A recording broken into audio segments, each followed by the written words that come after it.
नमस्कार। यह कार्यक्रम सभी लोगों के लिए खास है जिनके मेष राशि है। आज हम मेष राशि यानी एरीज के लिए 11 जुलाई से लेकर 5 दिसंबर 2026 तक के समय का पूरा और गहरा विश्लेषण करेंगे। हम विस्तार से समझेंगे कि करियर में आ रही रुकावटें कब दूर होगी, राहु का धनिष्ठा नक्षत्र में प्रवेश आपके कैश फ्लो पर कैसा असर डालेगा और शनि की 7.5 के पहले चरण के बीच देवगुरु बृहस्पति आपकी रक्षा कैसे करेंगे। घटनाओं का सीधा असर आपके लग्न से देखा जाता है और उस घटना का आपके मन पर क्या असर होगा वह आपकी चंद्र राशि से तय होता है। इसलिए इन दोनों आधार पर समझना आपके लिए सबसे सही रहेगा। अगर आप बहुत मेहनत के बाद भी दिमागी बेचैनी और बढ़ते कर्ज महसूस कर रहे हैं तो यह विश्लेषण आपको एक साफ रास्ता दिखाएगा। इस 6 महीने के समय की ऊर्जा को समझना सबसे जरूरी है। पिछले कुछ समय से आपने अपनी सेविंग्स में कमी, अपनों से धोखा और बिना वजह के विवादों का सामना किया है। ज्योतिष के नजरिए से इसका मुख्य कारण आपके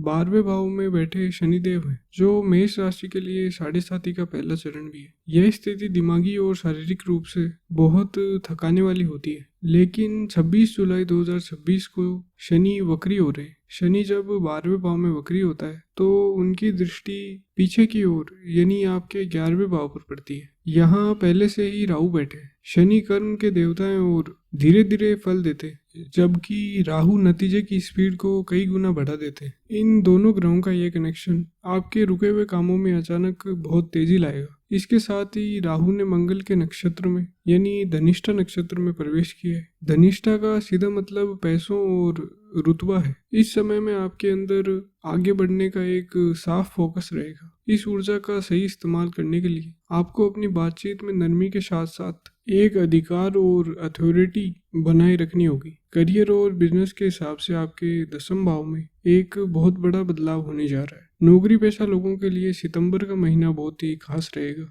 12वें भाव में बैठे शनि आपसे लगातार कड़ी मेहनत की मांग कर रहे हैं। 12वां भाव विदेश, रिसर्च और अकेलेपन से भी जुड़ा होता है। अगर आप मल्टीनेशनल कंपनी, इंपोर्ट एक्सपोर्ट या फिर ऑनलाइन कामों से जुड़े हैं तो यह गोचर आपको बहुत अच्छा प्रमोशन दे सकता है। 5 दिसंबर को जब राहु मकर राशि में प्रवेश करते हुए आपके 10वें भाव में आएंगे तो यह आपके करियर का एक बहुत ही एक्टिव समय होगा। राहु यहाँ आपको अपने काम के प्रति एक नया फोकस और अग्रेशन देंगे। ऑफिस में जो एक मजबूरी और बेबसी थी वह अब पूरी तरह से खत्म हो जाएगी। लेकिन 10वें भाव का राहु कार्यस्थल पर ऑफिस पॉलिटिक्स को भी बढ़ाता है। इसलिए दिसंबर के बाद अपनी प्लानिंग्स और रणनीतियों को पूरी तरह से सीक्रेट रखें और अपना काम चुपचाप करें। व्यापारियों के लिए अगस्त और सितंबर का समय बहुत ही खास रहेगा। 3 अगस्त से 19 सितंबर आपके लग्नेश मंगल 3रे भाव में गोचर करेंगे। 3रा भाव पराक्रम का है। यह गोचर आपको बिजनेस के फैसले लेने में बहुत समझदार और चालाक बनाएगा, जिससे आप मुश्किल हालात में भी अपना प्रॉफिट निकाल सकेंगे। 31 अक्टूबर को जब गुरु आपके 5वें भाव में प्रवेश करेंगे तो शिक्षा, कंसल्टिंग, फाइनेंस या फिर टैक्स से जुड़ा बिजनेस में एक बहुत साफ और अच्छी ग्रोथ देखने को मिलेगी। सितंबर के महीने में किसी भी नए बिजनेस पार्टनर या फिर कर्मचारी पर आंख मूंद कर भरोसा करने से बचें। 12वें घर के शनि छोटी सी गलती पर भी बड़ा नुकसान करवा सकते हैं, इसलिए हर कागज को बहुत ध्यान से पढ़ें। पैसों की स्थिति और कैश फ्लो के मामले में यह समय कई बदलाव लेकर के आएगा। राहु आपके एकादश भाव में, जो लाभ और इच्छा पूरी करने का स्थान भी है। राहु का धनिष्ठा नक्षत्र में गोचर आपको पैसे कमाने के अचानक और बहुत बड़े मौके देगा। अगस्त के बाद से नई क्लाइंट्स जुड़ेंगे या फिर सोशल मीडिया के जरिए बड़ा आर्थिक फायदा होने की पूरी उम्मीद है। लेकिन यहाँ एक ज्योतिषीय नियम को समझना बहुत जरूरी है। आपके 12वें भाव में बैठे शनि आपके खर्चों को भी उतनी ही तेजी से बढ़ाएंगे। 12th हाउस खर्चों का ही होता है। आप जितना कमाएंगे परिवार की ज़रूरतें, प्रॉपर्टी या फिर सेहत पर खर्च होने के चांसेस लगातार बने रहेंगे। इसका सबसे सही उपाय यही है कि जैसे ही लिक्विड कैश आपके पास आए उसे जमीन, म्यूचुअल फंड्स या फिर किसी सुरक्षित जगह पर इन्वेस्ट कर दें। जब आप अपनी मर्जी से पैसा फंसा देंगे तो शनिदेव उस पैसों को बीमारियों या फिर फालतू के कामों में खर्च नहीं होने देंगे। अगस्त के महीने में रातों रात अमीर बनने के लालच या फिर किसी भी तरह की स्पेकुलेशन या सट्टेबाजी वाले इन्वेस्टमेंट से पूरी तरह दूर रहें। राहु दिमाग में भ्रम डालता है और बिना सोचे समझे किया गया इन्वेस्टमेंट पूरी तरह डूब सकता है। अब यदि वैवाहिक जीवन और रिश्तों के बारे में बात करें तो शादीशुदा लोगों के लिए सितंबर का महीना सबसे अच्छा रहेगा। 2 सितंबर को शुक्र आपके 7वें भाव में यानी तुला राशि में आकर मालव्य महापुरुष राजयोग बना रहे हैं। शुक्र शादी के मुख्य कारक हैं और अपनी ही राशि में बहुत मजबूत स्थिति में होंगे। यह समय जीवन साथी के साथ रिश्तों को सुधारने और आपसी तालमेल को बेहतर बनाने के लिए बहुत बढ़िया समय है। इसके उलट 17 अक्टूबर को जब सूर्य आपके सप्तम भाव में नीच में होंगे तो आपको अपनी बातों और व्यवहार को लेकर बहुत ज्यादा अलर्ट रहना होगा। नीच का सूर्य पार्टनर के साथ बिना बात के ईगो क्लैश करवा सकता है। उस समय में शांति बनाए रखना ही सबसे बड़ा इलाज है। जो लोग शादी का इंतजार कर रहे हैं उनके लिए 13 नवंबर के बाद के ग्रहों की स्थिति बहुत अच्छी है। 13 नवंबर को मंगल आपके पंचम भाव में आएंगे जिससे नए और पक्के रिश्ते जुड़ने के चांसेस बनेंगे। अगर आप किसी ऐसे रिश्ते में हैं जो आपको दिमागी तौर पर थका रहा है तो एकादश भाव का राहु आपके उस जाल से बाहर निकालेगा और एक साफ रास्ता दिखाएगा। 31 अक्टूबर के बाद जब देवगुरु बृहस्पति पंचम भाव में गोचर करेंगे तो ध्यान रखें कि नए रिश्ते में किसी भी तरह का घमंड या फिर ईगो से बच के रहें। ये दोनों चीज आपके रिश्तों के बीच में नहीं आए। परिवार और समाज में आपकी स्थिति की बात करें तो 31 अक्टूबर तक आपके चतुर्थ भाव में गुरु अपनी उच्च राशि कर्क में बैठकर हंस राजयोग बना रहे हैं। यह एक बहुत ही शुभ ज्योतिषीय स्थिति है। देवगुरु बृहस्पति की यह स्थिति घर में शांति, माता का सुख और जमीन जायदाद से जुड़े कामों में फायदा दिलाती है। अगर आप घर बदलने, नया वाहन लेने या फिर प्रॉपर्टी का प्लान बना रहे हैं तो 16 जुलाई से 31 जुलाई के बीच का समय ज्योतिष के हिसाब से सबसे अच्छा है क्योंकि इस समय सूर्य भी चतुर्थ भाव में होंगे। हालांकि 19 सितंबर से 13 नवंबर के बीच का समय थोड़ा नाजुक रहेगा। इस समय में आपके लग्नेश मंगल चतुर्थ भाव में नीच अवस्था में आ जाएंगे। मंगल का चतुर्थ भाव में कमजोर होना माता की सेहत को खराब कर सकता है या घर के माहौल में बिना बात का तनाव पैदा कर सकता है। इस गोचर के दौरान आपको यह ध्यान रखना है कि प्रॉपर्टी से जुड़ा कोई भी बड़ा सौदा जल्दबाजी में ना करें और घर के अंदर फालतू की बहसों से पूरी तरह बचें। सेहत को लेकर आपको अपनी लाइफस्टाइल को बहुत नियम में रखना होगा। मेष राशि पर साढ़े शादी का पहला चरण चल रहा है और शनि 12वें भाव में गोचर कर रहे हैं। शनि का यह असर अचानक कोई बड़ी बीमारी नहीं देता बल्कि शरीर की ताकत को धीरे धीरे कम करता है। आपको नींद ना आना, बहुत ज्यादा स्क्रीन टाइम की वजह से भी आंखों में थकान और पैरों और घुटनों में दर्द जैसी शिकायतें रह सकती है। 16 सितंबर से 16 अक्टूबर के बीच जब सूर्य आपके छठे भाव में गोचर करेंगे तब आपको अपने पेट और पाचन तंत्र का बहुत ज्यादा ध्यान रखना होगा। शनि की तीसरी दृष्टि आपके द्वितीय भाव पर होने के कारण सफर के दौरान गले में इन्फेक्शन या फिर एलर्जी की परेशानी हो सकती है। शरीर जो भी संकेत दे रहा है उसे बिल्कुल इग्नोर ना करें। अगर कोई शारीरिक तकलीफ लगातार बनी हुई है तो किसी भी अच्छे डॉक्टर से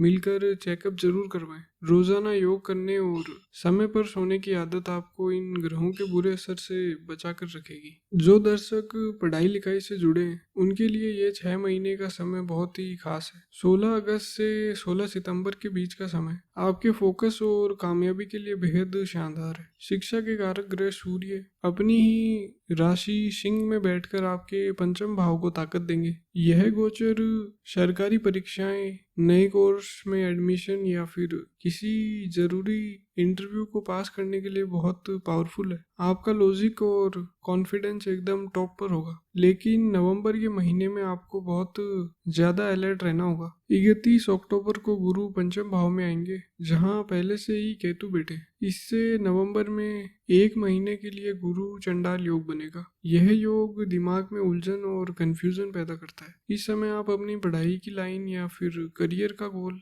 अचानक बदलने की सोच सकते हैं। मेरी आपको यही सलाह है कि नवंबर के महीने में पढ़ाई या फिर करियर से जुड़े कोई भी बड़े फैसले अचानक ना लें। अपने सीनियर्स या फिर टीचर्स से सही सलाह जरूर लें। दिसंबर आते ही ये कंफ्यूजन अपने आप दूर हो जाएगा। जो महिलाएं घर संभालती हैं यानी हाउसवाइफ्स हैं, उनके लिए अक्टूबर के अंत तक चतुर्थ भाव में गुरु का होना दिमागी शांति और परिवार में प्यार बनाए रखेगा। घर का माहौल बहुत अच्छा रहेगा। लेकिन 12वें भाव का शनि आपको शरीर और दिमाग दोनों से बहुत थका सकता है। आपको ऐसा लग सकता है कि आप सबके लिए काम कर रही हैं, लेकिन अपने खुद के लिए आपके पास टाइम नहीं है। एकादश भाव का राहु आपको एक बहुत ही साफ इशारा दे रहा है। अगर आप अपने किसी भी हुनर या फिर शौक को साइड इनकम में बदलना चाहती हैं, जैसे कोई ऑनलाइन काम या फिर ट्यूशन पढ़ाना, तो अगस्त के बाद का समय आपके लिए बहुत ही बढ़िया है। बस 17 अक्टूबर के बाद किसी भी छोटी बहस को बड़ा ना बनने दें। जो लोग अपनी नौकरी या बिजनेस से रिटायर्ड हो चुके हैं, उनके लिए यह समय पैसों की टेंशन खत्म करने और भगवान के ध्यान के लिए काफी अच्छा है। एकादश भाव का राहु यह पक्का करेगा कि आपकी पुरानी सेविंग्स और इन्वेस्टमेंट से आपको लगातार फायदा मिलता रहे। 12वें भाव में शनि आपसे सिर्फ यह चाहते हैं कि आप अपने बैंक के कागज और इन्वेस्टमेंट्स को एक बार फिर से अच्छे से चेक कर लें। 5 दिसंबर को जब केतु आपके चतुर्थ भाव, जो कि मोक्ष त्रिकोण का भाव है, उसमें आएंगे, तो आपका मन बहुत शांत और पूजा पाठ में लगने लगेगा। यह समय तीर्थ यात्रा पर जाने और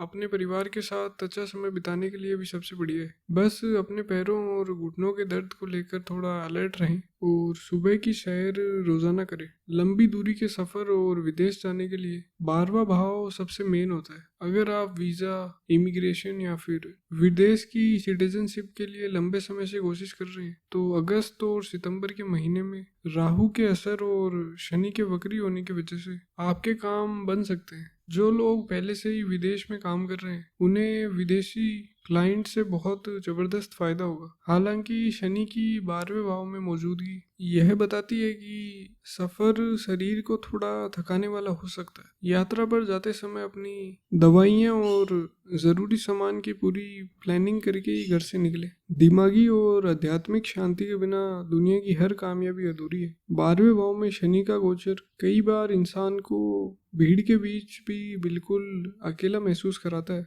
लेकिन आपको डरने या घबराने की जरूरत नहीं है। आपके चतुर्थ भाव में बैठे उच्च के गुरु की नवम दृष्टि सीधे 12वें भाव के शनि पर पड़ रही है। ज्योतिष में देवगुरु बृहस्पति की दृष्टि को बहुत ही पवित्र और बचाने वाला माना गया है। यह शुभ दृष्टि शनि से मिलने वाले दिमागी तनाव को काफी हद तक कम करेगी और आपको भगवान का एक सुरक्षा कवच देगी। 5 दिसंबर को केतु का चतुर्थ भाव में गोचर आपके आध्यात्मिक जीवन के लिए एक बहुत बड़ा मौका है। केतु मोक्ष के कारक भी हैं। इस समय अगर आप रोजाना ध्यान और मंत्र जाप करेंगे, तो पिछले 2 सालों की पूरी मानसिक थकावट एकदम दूर हो जाएगी। मेडिटेशन आपके मन को एक नई ताकत और साफ रास्ता दिखाएगा। आइए अब इस 6 महीने के समय को कुछ जरूरी तारीखों में बांट लेते हैं, ताकि आप अपनी प्लानिंग बिल्कुल सही तरीके से कर सकें। 16 जुलाई से 31 जुलाई का समय सूर्य और गुरु का कनेक्शन बहुत मजबूत होने के कारण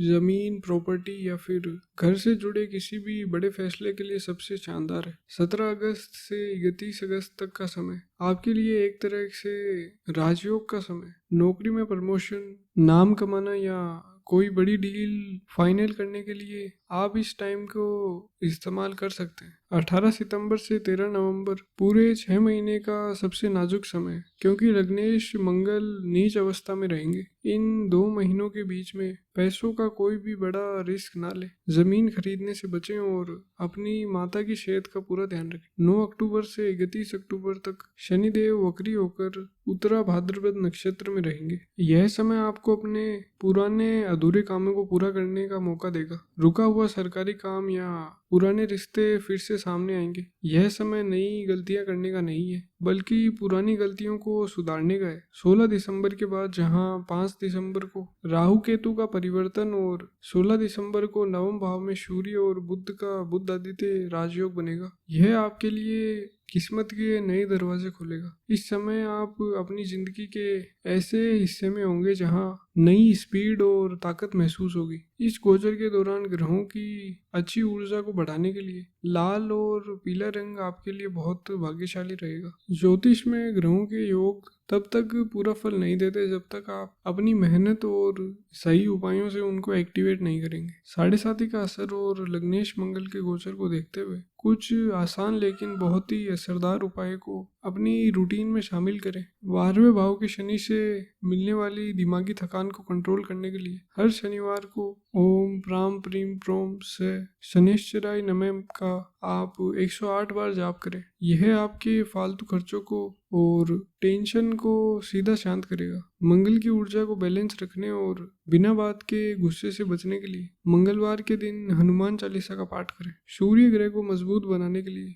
सबसे आसान उपाय यही रहेगा कि आप रोज सुबह उठकर सूर्य देव को जल चढ़ाएं। इससे आपका कॉन्फिडेंस कभी कम नहीं होगा। देवगुरु बृहस्पति की कृपा पाने के लिए गुरुवार को पीले कपड़े या फिर चने की दाल का दान करें। ज्योतिष हमें यूनिवर्स की ऊर्जा और उसके इशारों के बारे में बताता है। आपकी मेहनत और ये ज्योतिषीय उपाय किसी भी खराब हालात को आपके फेवर में मोड़ने की ताकत रखते हैं। अंत में कुछ जरूरी सावधानियां जिनका आपको खास ध्यान रखना चाहिए। आने वाले 6 महीनों में जल्दबाजी आपके लिए सबसे बड़ी दुश्मन बन सकती है। अगर आप बिना सोचे समझे जल्दी में फैसले लेंगे तो कामों में देरी होगी। सब्र रखना बहुत जरूरी है। अगस्त के बाद राहु आपको बिना मेहनत के पैसे कमाने का लालच दे सकते हैं। किसी भी शॉर्टकट या फिर बहुत ज़्यादा मुनाफा देने वाली स्कीम से पूरी तरह दूर रहें। अपना पैसा पूरी रिसर्च और जानकारी के बाद ही लगाएं, क्योंकि आपकी साढ़े साथी का चरण चल रहा है। इसलिए खुद को किसी भी तरह के गलत काम या फिर नशे से पूरी तरह दूर रखें। अगर आप सच्चाई और ईमानदारी के रास्ते पर टिके रहेंगे तो शनि के नियम से आपको बहुत बड़ी कामयाबी मिलेगी। यह 6 महीने आपकी जिंदगी की नींव को फिर से मजबूत करने का समय है। बीते समय में जो पैसों की तंगी या फिर दिमागी परेशानियां रही हो उन्हें पीछे छोड़कर अपने आने वाले कल के लिए तैयार हो जाए। मुझे पूरा भरोसा है कि इस ज्योतिषीय विश्लेषण से आपको आने वाले महीनों के लिए एक साफ रास्ता और प्लानिंग मिल गई होगी। अपने फैसले सोच समझ कर लें और ग्रहों की इस ताकत का पूरा फायदा उठाएं। नमस्कार।